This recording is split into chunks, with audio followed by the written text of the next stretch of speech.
Hello my dear students, welcome to my channel Hindustan knowledge and I hope you all are doing great. तो इस video के अंदर जो भी बच्चे कक्षा 7वीं में हैं उनके लिए मैं लेकर आई हूँ विज्ञान का पेपर।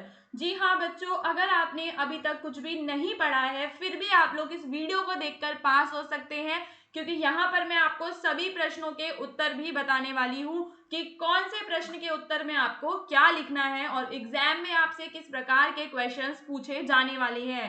सो स्टूडेंट्स, अगर आपका पेपर आने वाला है तो इस वीडियो को जरूर देखिए। उसके अलावा अगर आप लोग हमारे चैनल पे नए हैं तो चैनल को सब्सक्राइब करना बिल्कुल मत भूलना, और इसके पीडीएफ कैसे डाउनलोड करने हैं वो मैं आपको अभी बता दूंगी। सो नाउ स्टूडेंट्स, आप लोग मेरी स्क्रीन पे देख सकते हैं कि ये कक्षा 7वीं का विज्ञान विषय का पेपर हमारे सामने है और वार्षिक परीक्षा 2025 का ये आपका पेपर है। सो स्टूडेंट्स, यहाँ पर आपको सभी जो प्रश्न हैं वो करने अनिवार्य हैं। जैसे कि यहाँ पर हमारा जो पहला प्रश्न है इसमें आपको सही विकल्प छांटने हैं। पहले क्वेश्चन में आपसे पूछा है एसआई पद्धति में आवृत्ति का मात्रक क्या होता है। सो स्टूडेंट्स, एसआई पद्धति में आवृत्ति का मात्रक होता है आपका हर्ट्ज। निम्न में संचारी रोग कौन सा है। यहाँ पर आपसे पूछा है संचारी रोग। संचारी रोग होता है जो एक व्यक्ति से दूसरे व्यक्ति में फैलता है। तो यहाँ पर आपसे पूछा है कि निम्न में से संचारी रोग कौन सा है। इसका उत्तर आपका क्या हो जाएगा, हैजा। मलेरिया की दवा किस पौधे से हमें प्राप्त होती है। सो स्टूडेंट्स, मैं आपको बता दूं, मलेरिया की दवा हमें सिंकोना नाम के पौधे से प्राप्त होती है। मनुष्य में मूत्र का निर्माण कहाँ होता है, तो उनके वृक्क में होता है। फिर आपका जो दूसरा क्वेश्चन है इसमें आपको खाली स्थान भरने हैं। केचुए का उत्सर्जी अंग डैश होता है। केचुए का उत्सर्जी अंग जो है स्टूडेंट्स उसे हम कहते हैं निफ्रेडिया। ठीक है। फिर आपका दूसरा है बीज का परिकरण डैश और डैश के द्वारा होता है। कौन से दो आपकी वो हैं, तो इसमें आपका आ जाएगा पवन। ठीक है, पवन, जल और जंतुओं के द्वारा होता है। मच्छरों से डैश तथा डैश रोग होते हैं। मच्छरों से होने वाली बीमारियां आपकी एकदम फेमस डेंगू और आप क्या बताएंगे इसमें मलेरिया। ठीक है।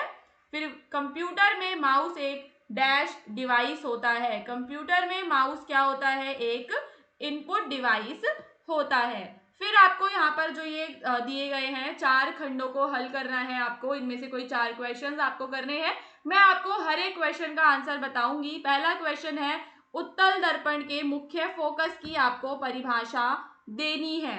ठीक है स्टूडेंट्स, तो ये क्या होता है उत्तल दर्पण का मुख्य फोकस, वो होता है एक बिंदु, ठीक है, जहां पर दर्पण की वक्रता क्या, जहां पर आपका जो दर्पण है, जहां पर आपके दर्पण की वक्रता अधिक होती है, ठीक है, वह उत्तल दर्पण का मुख्य बिंदु होता है। ठीक है स्टूडेंट्स। फिर आपका जो है दूसरा है ऊर्जा रूपांतरण से आप क्या समझते हैं। तो बच्चों देखो, ऊर्जा रूपांतरण क्या है। सिंपल सी बात है कि इसमें आपको क्या करना है, क्या बताना है आपको कि ये एक प्रकार की प्रक्रिया है। ठीक है, यह प्रक्रिया है और इस प्रक्रिया में ऊर्जा को क्या करते हैं हम, ऊर्जा को दूसरे प्रकार में, एक प्रकार से दूसरे प्रकार में बदलते हैं। ठीक है, जैसे कि हम क्या करते हैं, जल विद्युत ऊर्जा।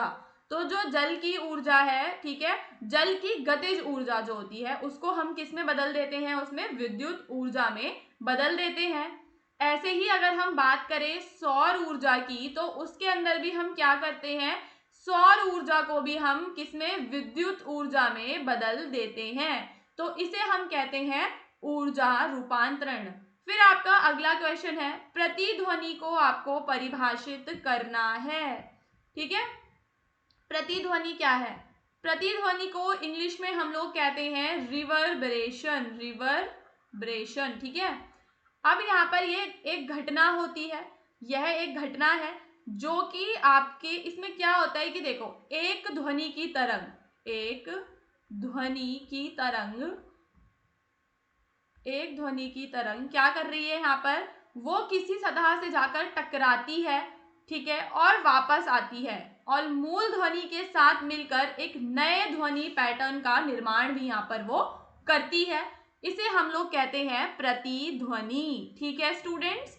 फिर आपका अगला क्वेश्चन है महामारी क्या है। तो ये बहुत ही सिंपल है, ये एक ऐसी स्थिति होती है जब कोई रोग या संक्रमण एक विशाल क्षेत्र में एक बड़ी जनसंख्या को क्या करता है, प्रभावित करता है। फिर आपको माउस के कार्य बताने हैं, जैसे कि माउस का कार्य होता है पहला कर्सर का नियंत्रण करना। क्या होता है, कर्सर का नियंत्रण करना।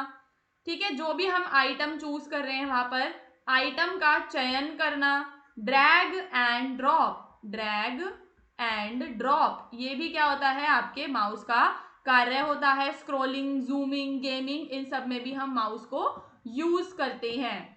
फिर आपका अगला जो प्रश्न है उसमें आपको जल की कठोरता के बारे में बताना है। जल जो है वो कठोर क्यों होता है, उसके पीछे रीजन है कि जल में हम देखते हैं खनिज पाए जाते हैं।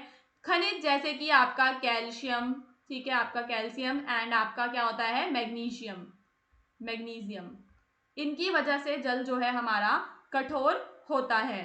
फिर तरिट से होने वाली जो हानियां हैं वो क्या है और उसके क्या कोई लाभ भी हैं, ये आपको बताने हैं। तरिट से होने वाली हानियां मैं आपको बता देती हूँ स्टूडेंट्स। पहले हानियों में आप सबसे पहले बताएंगे इसमें जान माल की हानि होती है इसकी वजह से।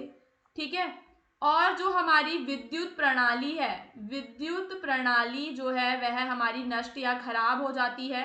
वनस्पति और जीव जंतुओं की हानि भी इसमें हम देखते हैं, जीव जंतु भी उनकी हानि होती है। अब क्या इसके कोई लाभ भी हैं, तो अगर हम इसके लाभ के बारे में बताएं तो आप बता सकते हो इसके लाभ में वायुमंडलीय शुद्धिकरण आपको लिखना है। क्या लिखना है, वायुमंडलीय शुद्धिकरण आप इसमें बताएंगे। और आप बताएंगे मिट्टी की उर्वरता में वृद्धि होना। ठीक है, जल चक्र में मदद, जल चक्र में मदद, ये सारे आपको बताने हैं। फिर आपको अवतल दर्पण और उत्तल दर्पण के बारे में जो है इनके बीच का डिफरेंस जो आपको इसमें बताना है। उसके लिए मैं थोड़ा सा स्पेस खाली कर लेती हूँ, मैं आपको सारा बताऊंगी। अगर आप लोग हमारे चैनल पे नए हैं तो ज़रूर चैनल को सब्सक्राइब करना। और स्टूडेंट्स, ये सारे के सारे जो आंसर्स हैं एकदम अपडेटेड आंसर्स हैं, आप इन्हें अपनी कॉपी में भी नोट डाउन कर सकते हैं और बाद में इन्हें आप लोग लर्न कर सकते हैं। ये सारे आपके एग्जाम में भी हेल्प करेंगे। अगर मैं आपको बताऊं कि आप लोग इसका पीडीएफ भी डाउनलोड कर सकते हैं तो उसके लिए आपको क्या करना है, जो हमारी वेबसाइट है उसका नाम है hindustanknowledge.com, गूगल से आप लोग वहां से जाकर उसे डाउनलोड कर सकते हैं। ठीक है, सो नाउ स्टूडेंट्स, अवतल दर्पण और उत्तल दर्पण की हम बात कर रहे थे। अगर हम बात करें अवतल दर्पण के आकार की, तो देखिए अवतल अवतल दर्पण का जो आपका आकार है वह कैसा होता है, गोलाकार कटोरे के समान, गोलाकार कटोरे के समान होता है अवतल दर्पण का। और उत्तल दर्पण का कैसा होता है, उत्तल दर्पण का होता है गोलाकार तो होता है पर वो होता है एक गुंबद के समान होता है। फोकस दूरी की अगर हम बात करें, अवतल दर्पण की जो फोकस दूरी है वह क्या होती है, सकारात्मक होती है। और उत्तल दर्पण की फोकस दूरी आपकी नकारात्मक होती है। आप लोगों को इसे नोट डाउन कर लेना है। अगर हम बात करें अवतल दर्पण के उपयोग की, तो अवतल दर्पण का जो उपयोग है स्टूडेंट्स वो हम करते हैं दूरबीन में। ठीक है, हम करते हैं उसका उपयोग दूरबीन में, सोलर जो आपके कुकर होते हैं उसके अंदर, और हम वाहन की जो हेडलाइट्स होती हैं वहां पर इसका उपयोग करते हैं। और जो हमारे उत्तल दर्पण है, उत्तल दर्पण का उपयोग हम करते हैं रियर व्यू मिरर्स में, गाड़ियों के जो रियर व्यू मिरर होते हैं वहां पर, सुरक्षा दर्पणों में इसका उपयोग करते हैं।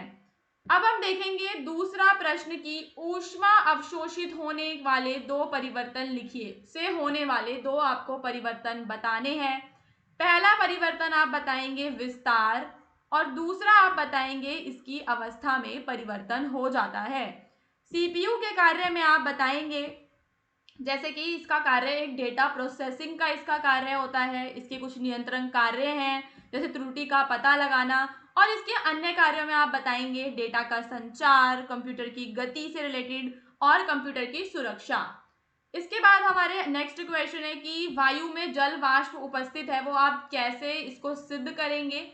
इसके लिए आप शीशे की प्लेट पर जो है सांस फूंक के कर सकते हैं, बर्फ के टुकड़े को वायु में रखकर कर सकते हैं, या फिर एक प्लास्टिक की बोतल में आप पानी भी गर्म करके चेक कर सकते हैं, ठीक है, अगर उसमें पानी की बूंदें जम जाती हैं। फिर हमारा अगला है जल संरक्षण से होने वाले लाभ आपको बताने हैं। बहुत ही सिंपल है, क्या क्या लाभ हैं। इससे जल संकट की रोकथाम होती है, ओके, जल संकट की रोकथाम होगी, मिट्टी के शरण रुकेगा, जल की बचत होगी।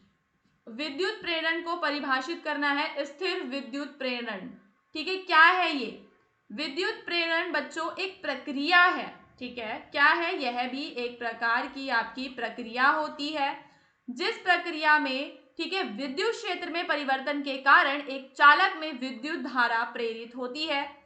और ये जो है किसके सिद्धांत पर आधारित है, अगर आपको ये लिखना है तो आप बताएंगे कि यह चुंबकत्व के सिद्धांत पर आधारित है, ठीक है। इसके उदाहरण तो नहीं पूछे हैं, नहीं, केवल परिभाषा पूछी थी। फिर ध्वनि किस प्रकार से उत्पन्न होती है, तो उसमें आप बताएंगे कि जो ध्वनि है वह कंपन के वजह से उत्पन्न होती है, दबाव तरंगों के कारण उत्पन्न होती है। फिर आपको बताना है कि मॉनिटर क्या है, तो मॉनिटर एक इलेक्ट्रॉनिक डिस्प्ले डिवाइस होता है। क्या होता है मॉनिटर स्टूडेंट्स? मॉनिटर एक इलेक्ट्रॉनिक, ठीक है, इलेक्ट्रॉनिक डिस्प्ले डिवाइस है, और ये क्या करता है, अन्य डिवाइस से जुड़कर वीडियोस और जो ग्राफिक्स होते हैं वो हमें दिखाता है, उन्हें प्रदर्शित करता है। मॉनिटर के प्रकारों की बात करें तो इसके देखो होते हैं, एलसीडी वाला होता है, एलईडी वाला होता है, गेमिंग मॉनिटर्स होते हैं, ये सब इसके प्रकार आप इसमें बता सकते हैं। सो नाउ स्टूडेंट्स, ये फिर आपका लास्ट क्वेश्चन है जिसमें आपको कोई एक जो है हल करना है कि आपतन कोण का मान 30 डिग्री है तो परिवर्तन कोण का मान बताना है, कोविड-19 के लक्षण और इसके बचाव लिखने हैं, और सीपीयू में कितने बटन होते हैं तथा एमपीयू का उपयोग ये भी आपको बताने हैं।